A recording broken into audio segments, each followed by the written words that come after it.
If you ignore these triathlon tips, you're probably going to regret it later. Whether you struggle with training right now, you have hit a plateau, or you simply have fallen out of joy, it's probably because of one of the 10 mistakes we're going to discuss today. Stick to the end to hear a bonus tip that you can start implementing right away. I've broken down my video today into 3 parts: the mind, workouts, and nutrition. This can seriously hold you back. Why do I know that? That's because I've made every single one of them, and when I stopped doing them, things started really changing massively for myself. I need to warn you that some of the things are not easy to hear, but I wish someone had told me that when I first got into competing a long time ago. So let's dive in. The first mistake is what most people get wrong about motivation. People think that they need to have that motivation, that intangible thought, in order to work out, study, and get better. If they don't seem to have it, then they can't pursue a certain path. However, having motivation is not a bad thing, and it will definitely add fuel to the fire, but you need to learn that you can exist without it, and you should. What do I mean by that? This ties into finding your own why, which is different for everybody, obviously. I love the quote by Buddha, who said, "There's no road to happiness. Happiness is the road." I think in our society, we're too caught up with attaching a certain feeling to the outcome of a goal. Don't get me wrong, goals are very important. The goal is the what, the vision the why, and the activity is the how.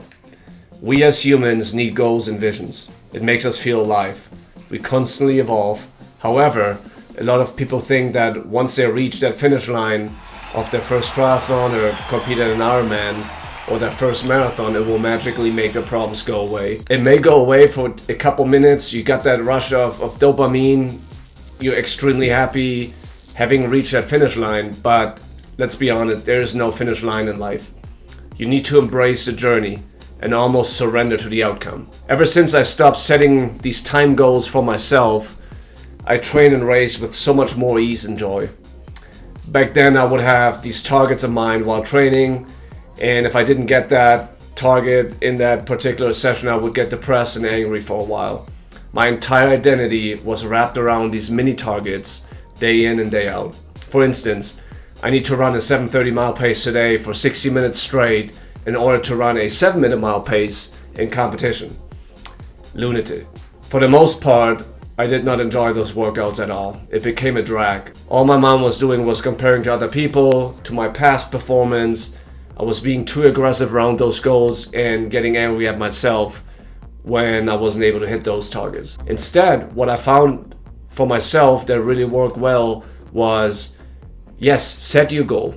Your first triathlon, your first Ironman, your 70.3 worlds, those are amazing dreams. Make that your dream, but train out of joy of being alive. Train because it makes your mind calm. You're outside, you're with friends and fellow athletes, and track your progress. Don't wrap your identity around a particular outcome you're wishing to achieve. How often do you sign up for something, whatever it may be, or you study for a test and you fail? It's just part of life. We all fail. Over 10 years competing in triathlon, how often have you not finished a race? Obviously, we all don't want that, but it's part of life, it's part of racing. Things may happen to anybody, professionals, age group athletes like me, or people that just get started. It's a dangerous pursuit to tie your identity to the outcome. Why do you think a lot of athletes fall into this hole after winning a major title? What then, right? That's something they worked for so many years, and day in and day out, that's all they did. It was their profession. It was their dream. It was everything. Everything combined with a extreme ambition in order to get to that goal that they set out for themselves. So once they hit the pinnacle, the Olympic Games or the world title or whatever it may be, the joy only lasts for a short while. Life continues. Life is a constant change and it evolves. I think a better approach is to train because you have your why. For me, it's mental health, it's clarity, fitness aspect, getting away from everything for that period of time, fresh air. I collect ideas, I reminisce, I evaluate, I reflect, and it makes me feel really good. And most importantly, it aligns with my path to truly explore my potential in all aspects in life, and it establishes a great structure and routine on top of all that. Let's jump into number 2 of the 10 mistakes you shouldn't be making. Most people stop learning new things. When you stop learning new things about triathlon, for instance, but that also goes for everything else in life, your journey stops progressing. I'm gonna tell you, devote as little as 10 minutes or even 3 hours a day and learn about yourself, training methods, nutrition, gear, work-life balance, but also learn from your mistakes. What did not work? Try to reflect on past performance, on past training workouts. Make a list of those mistakes and dissect them. Keep a journal handy. If a session felt amazing, try to see from a macro angle why was it amazing? Did you get that better night of sleep? Maybe you threw a meditation in and slept through instead of waking up multiple times. You don't have to read 100 books, that's not what I'm saying, on lactate thresholds or FTP and really dive into specifics for, many days. But start with little things. Couple pages here and there. Have a journal. Why do you love triathlon? Find your why. All these things. Triathlon is to me at least, it's this gigantic puzzle, and you will never have the perfect race. And that's not what this is all about. I thought the more I train, the harder I train, the easier it's going to become to get to that perfect race. In my opinion, it's non-existing. Let's take Jan Frodeno, for example. In my opinion, the true GOAT in triathlon, my role model, and I really, enjoy listening to him and his mindset.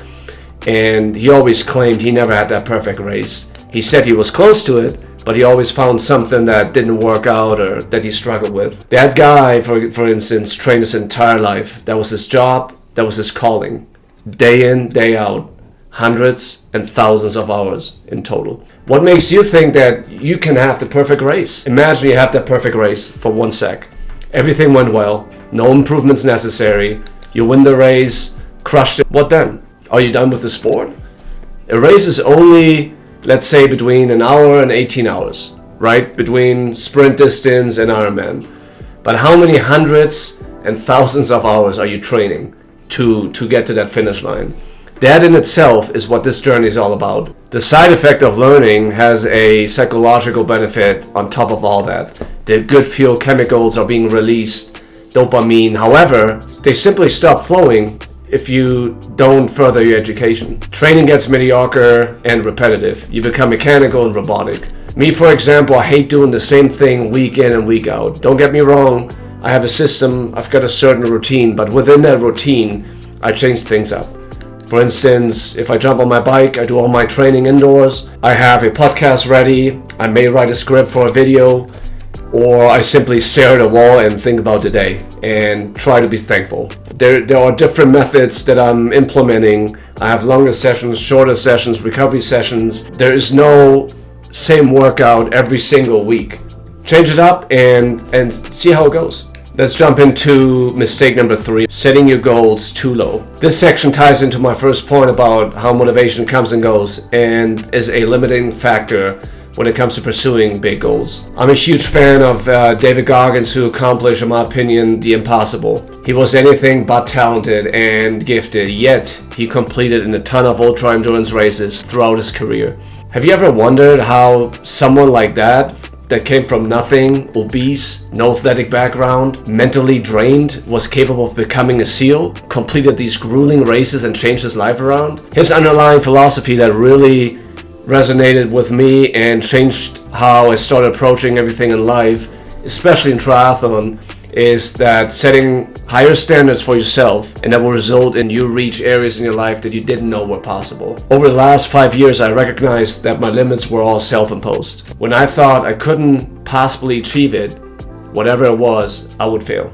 The opposite was true as well. I'm also convinced that setting extremely high goals can take the joy out of training. If you're barely getting into triathlon and you set your goal, let's say to do an Ironman in the next 6 months, you have no background in swimming or biking, you need to be okay with the consequences of your body not being able to handle the distance. This comes down to instant gratification. It takes time. Whatever you pursue, there's a time frame, and within that time frame, you just got to put in the work. So just because doing an Ironman seems fun when you see all these really well put together videos that market the most intense race on the planet on Big Island of Hawaii, The reality is quite the opposite. You don't feel the heat, you don't feel the wind, you don't feel how fatigued you are swimming in the ocean. Why can't we have these mega goals for ourselves? Like finishing an Ironman, an ultra race, or qualifying for a big race, having a healthy long build-up.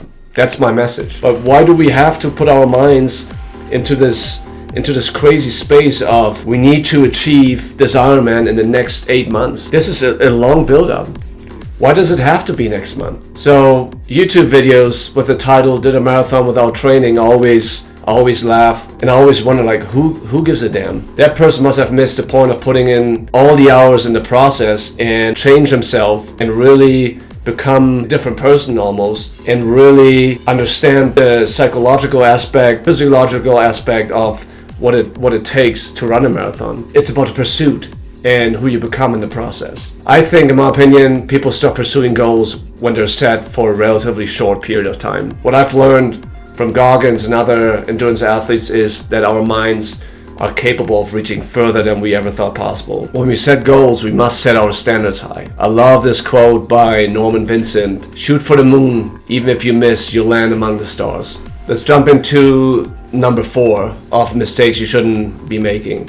You forget to do the most boring exercises that have a huge impact on your training. Triathlon or endurance training in general is definitely about spending a lot of hours on the saddle, on trails, in the pool, and the word endurance ultimately derives from the Latin word durus, meaning hard lasting. It hardens you, it makes you endure certain distances, and in the process you build great habits and a strong, tougher mind. But what happens if you pull your calf muscle or your hamstring and you're out for 4 weeks? You need to endure that as well, and for most athletes, it's not fun sitting on the sideline. Back in 2006, I signed a full-ride scholarship for track and field, and I tore my medial meniscus and ACL 2 weeks prior flying out to the US. At the time, I was studying in Germany, signed that full ride, and blew up my knee. It was super unfortunate, and it happened while doing a trampoline session, and it literally sidelined me for months. Some of these things simply happen, and we have to deal with it. There's no other way. I spent my time month after month rehabbing my knee, and on a daily basis I would incorporate everything from icing, heat, band exercise, stretching, and so on. What I've discovered was how crucial these apparently boring exercises are for your muscle recruitment, injury prevention. I wouldn't say I fell in love with them, but I have incorporated these exercises multiple times a week for my triathlon training, and it made a huge difference. I'm sure everybody has about an hour a week to grab a band and simply do some exercise for hip mobility, hamstring strengthening, stretching calves, shoulders, or just simply foam roll your lower back. They can be a game changer, and I've seen it personally. All these exercises cost you almost nothing. They're low impact, they build strength, and they aren't taxing on your body at all. They improve stability and flexibility, and most importantly, they prevent you from getting injured. So grab a band, they're $10-15 on Amazon, and start doing these sessions twice a week for about 10-15 minutes. Let's jump into number 5. You don't do enough or no brick sessions at all. Triathlon obviously consists of 3 events: swim, bike, run, and it's absolutely vital to train them on a weekly basis.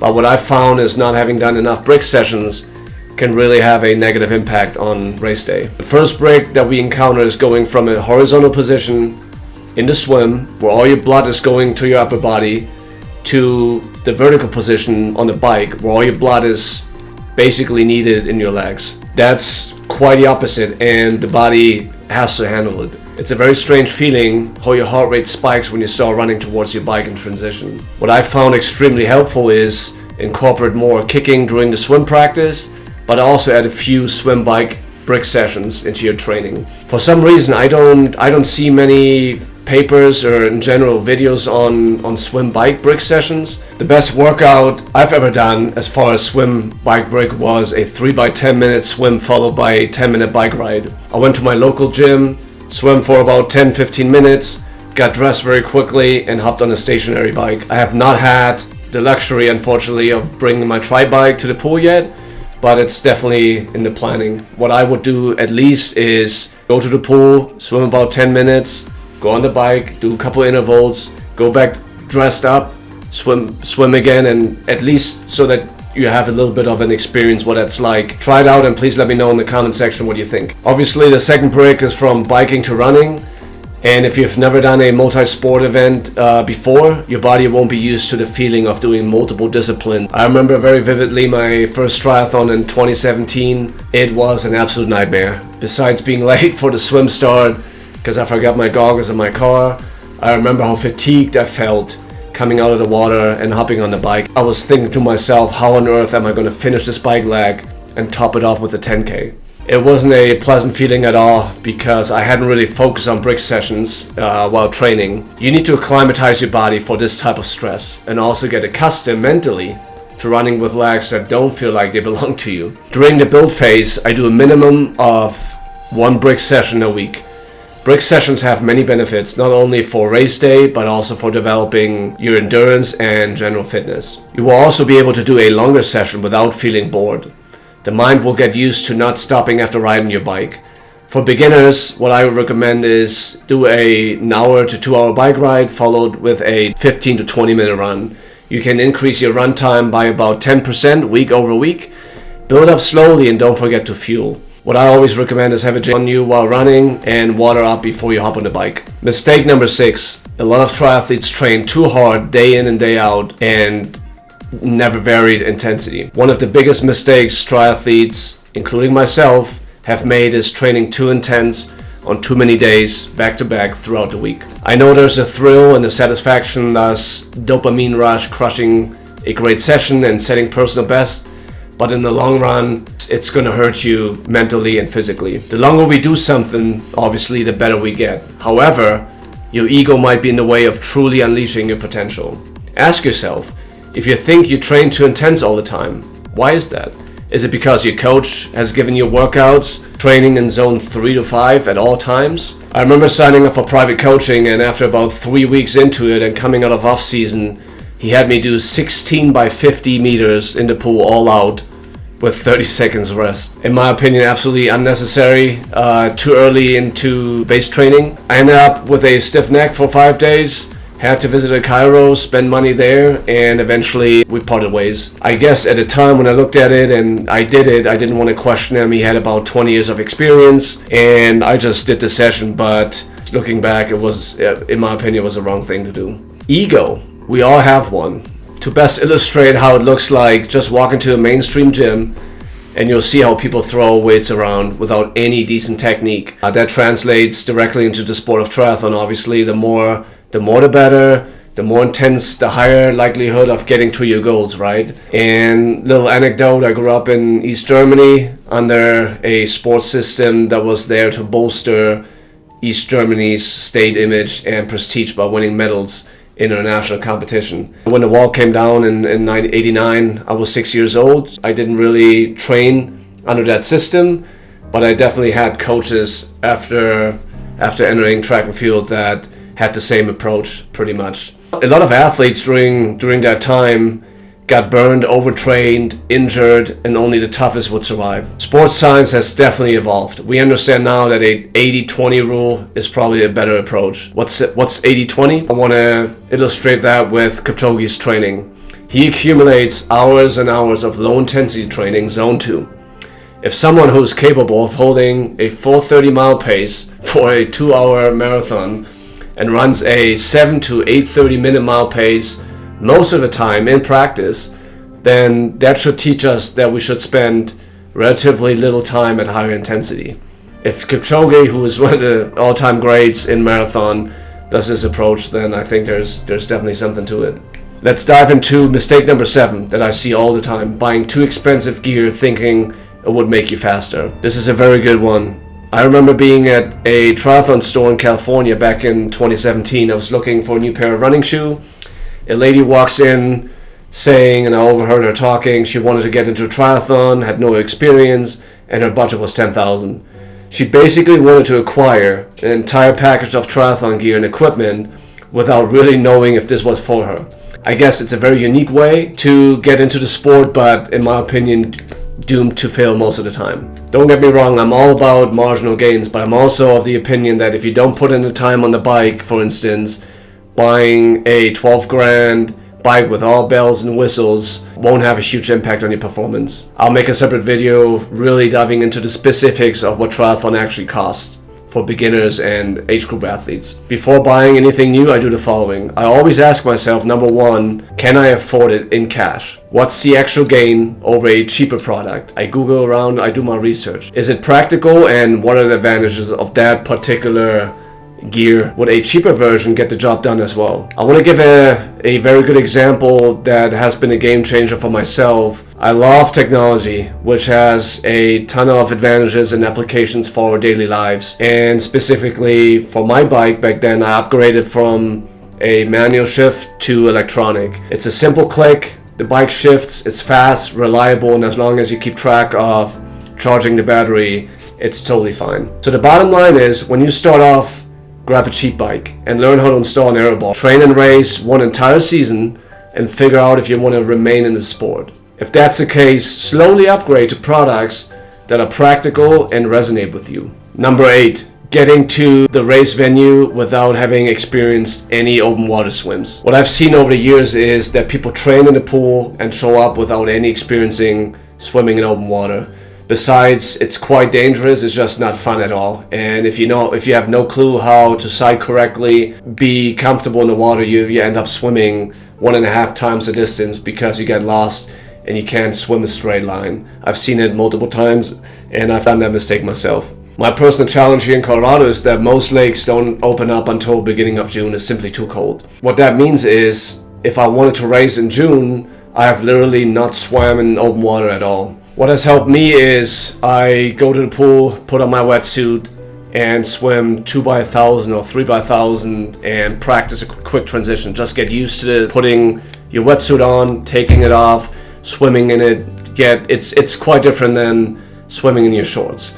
Do that a couple times leading up to your race has huge implications. What I also say is get at least one swim in at the race venue to get comfortable and take the edge off. Something I've also started experimenting with is taking ice baths on a regular basis. Besides having so many positive side effects from building up your immune system and hormone rebalancing, the cold water immersion can really trigger involuntary gasping and rapid breathing. And that's the exact negative effect you may experience when you jump into the water during a triathlon. Test it out and please let me know what you think. Mistake number 9, nutrition. This area is huge and will either get you ready for the next session when fueled correctly, or you feel sluggish and you need to take a rest day. Embrace the 45-minute rule. If you haven't heard of it, after completing a training session, your glycogen stores are depleted completely, and it's recommended to refill them within 45 minutes of your session. This is basically the best time frame to transfer glucose into glycogen in form of carbohydrates and protein. Glycogen is the stored form of carbohydrates in your liver and your muscles. I think most triathletes know the feeling after a swim session. I know I have rushed home multiple times like I didn't eat for 2 days straight. That's not because we burn more calories while swimming, it's simply because the body needs more energy to keep your core temperature. Here's a rule of thumb for the amount of food intake following a workout. Immediately after training, carbohydrates and proteins should be consumed as quickly as possible. So as far as carbohydrates, what I recommend is have an intake of 1 to 1.2 grams per kilogram of body weight. So let's take me for an example. I weigh about 170 pounds, 770 kilogram. So I need to take between 77 and 92 grams of carbs. The protein intake should be around 0.25 grams per kilogram of body weight, and at least 20 to 25 grams overall in order to stimulate protein synthesis. To ensure rapid nutrition absorption, short to medium chain carbohydrates or high sugar snacks, kind of like white bread, are suitable. These quickly enter the bloodstream and supports the absorption and anabolic effect of the proteins through the release of insulin. So let's take a quick look at a few recovery options. Greek yogurt and berries are great, bananas, couple eggs, sweet potatoes, peanut butter sandwich, avocado toast, salmon, ground turkey. And after about 2 to 3 hours after your workout, your body should take in a full meal. Let's jump into my last mistake that I certainly made and have seen people make it all the time. time management problems, and conflict with friends and family. This is a topic that I've encountered more and more over the years. Finding balance between work, family, and training is key to not only your longevity in the sport of triathlon, but also to establish a conflict-free zone. And obviously with all this training, recovery, possible physical therapy sessions, many triathletes spend a lot of time trying to figure out how to fit their workouts into their daily lives. So let's take a swim, for example. A 60-minute swim session turns into a 2-hour being away from home situation, right? And it depends on, obviously, on how close you are to the pool. There's drive time involved. You got to change, maybe 10-minute waiting period because no lane is free. Then you do the extra workout, you hop in the jacuzzi, you shower, you go change, and you head home. Keeping harmony at home isn't easy, obviously. First and foremost, you need to communicate clearly with your spouse or partner that triathlon is a very time-consuming sport. Try to be very specific about how many hours you'll be training any given week. My best advice is get everybody in your family on board with this as you try to juggle all responsibilities in your life. Include your family in your goals and allow them to take part in helping you achieve them goes a very, very long way. An example for that would be what I've done in the past.